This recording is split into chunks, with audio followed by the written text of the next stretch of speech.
We're going to take a look at some of the commands that you can use when doing voice typing in Google Docs. So first, to open up your voice typing, it's under Tools, Voice Typing. To use it, we just click on the microphone. Happy birthday! Exclamation point. New line.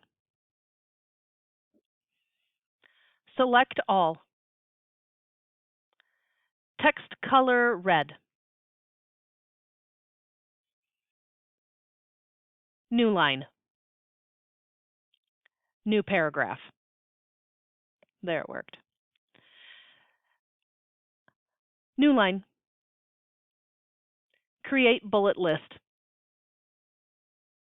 First. New line. Second.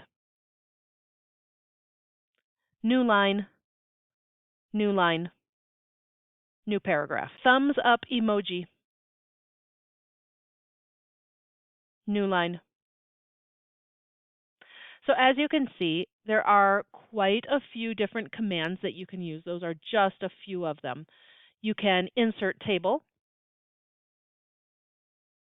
New line.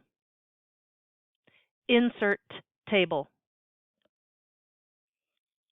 So I will share a list of commands, a link to a list of commands you can use. There are a lot of them for Google Docs. You can try them out and see if any of those could be helpful for you.